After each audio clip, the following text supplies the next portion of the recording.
8 मार्च 1953 को मध्य प्रदेश के ग्वालियर राजघराने में एक ऐसी शख्सियत का जन्म हुआ जो न सिर्फ राजस्थान की सबसे शक्तिशाली महिला बनी बल्कि वो राजस्थान की पहली महिला मुख्यमंत्री भी बनी। यानी आज हम बात कर रहे हैं वसुंधरा राजे की। वसुंधरा का जन्म ऐसे घर में हुआ जहां सेवा, देशभक्ति और राष्ट्र के प्रति समर्पण का माहौल था। वसुंधरा की मां विजय राजे सिंधिया भाजपा की राजनीति में सक्रिय रही। वसुंधरा का विवाह धौलपुर के एक जाट राजघराने में हुआ, लेकिन जब राजे के पति से अलगाव हुआ तो खाली वक्त और इसी बहाने जनता से जुड़ाव रखने के लिए वसुंधरा राजे ने भी भाजपा का दामन थाम लिया। साल 1984 में वसुंधरा राजे भाजपा की राष्ट्रीय कार्यकारिणी में शामिल हुई। इसी बीच मध्य प्रदेश के भिंड से लोकसभा चुनाव लड़ी, लेकिन शायद किस्मत को कुछ और ही मंजूर था। राजे को अपने पहले ही चुनाव में हार का सामना करना पड़ा। वसुंधरा राजे को लगा कि मध्य प्रदेश की सियासत में नहीं चमक सकती तो वे राजस्थान चली आईं। साल 1985 में ससुराल की धौलपुर सीट से विधानसभा चुनाव लड़ी और इस बार जीत मिल गई तो पहली बार विधायक बनी। 2 साल बाद राजस्थान का भाजपा ने प्रदेश उपाध्यक्ष बना दिया। वसुंधरा राजे के सियासी सफरनामे में किस्मत ने भी खूब साथ दिया। वो था साल 2003 जब राजस्थान में विधानसभा चुनाव होने को हुए तो सूबे के 2 शीर्ष नेता दिल्ली में स्थापित हो चुके थे।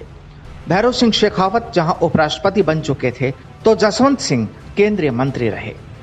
लिहाजा भाजपा ने वसुंधरा को प्रदेश अध्यक्ष बनाकर चुनाव लड़ने के लिए राजस्थान भेजा।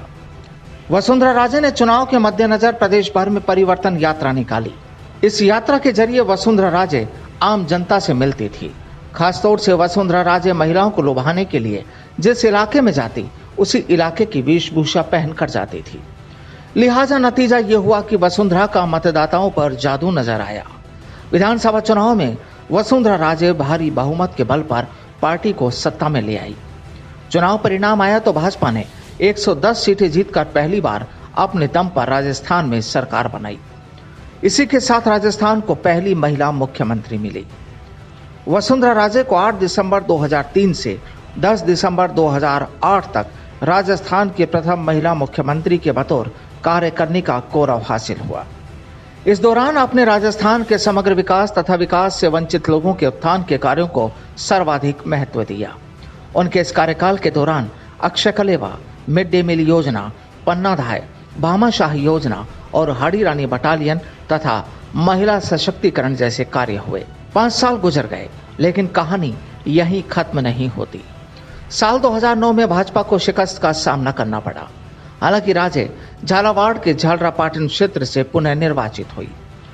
2 जनवरी 2009 को राजे विधानसभा में नेता प्रतिपक्ष बनी, लेकिन 25 फरवरी 2010 को राजे को इस्तीफा देना पड़ा।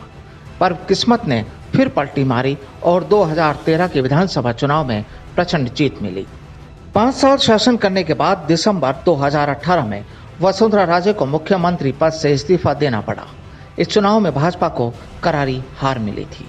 चलिए एक नजर डालते हैं वसुंधरा राजे के सफरनामे पर। साल 1985 से 90 तक सदस्य 8वीं राजस्थान विधानसभा। साल 2003 से 2008 सदस्य 12वीं राजस्थान विधानसभा में झालरापाटन से। साल 2008 से 2013 सदस्य 13वीं राजस्थान विधानसभा झालरापाटन से। साल 2013 सदस्य 14वीं राजस्थान विधानसभा झालरापाटन से। साल 2018 सदस्य 15वीं राजस्थान विधानसभा झालरापाटन से। बतौर सांसद 1989 से 1991 तक 9वीं लोकसभा सदस्य, 1991 से 96 10वीं लोकसभा सदस्य, 1996 से 98 11वीं लोकसभा सदस्य, 1998 से 1999 12वीं लोकसभा सदस्य, 1999 से साल 2003 13वीं लोकसभा सदस्य। 2018 विधानसभा चुनाव में भाजपा को मिली हार के बाद वसुंधरा राजे सियासत से थोड़ी दूरी बना ली, जिसके बाद लगातार देश और सूबे की सियासत से वसुंधरा राजे दरकिनार होते चली गई। लेकिन अब एक बार फिर वसुंधरा राजे दम भरती नजर आ रही है।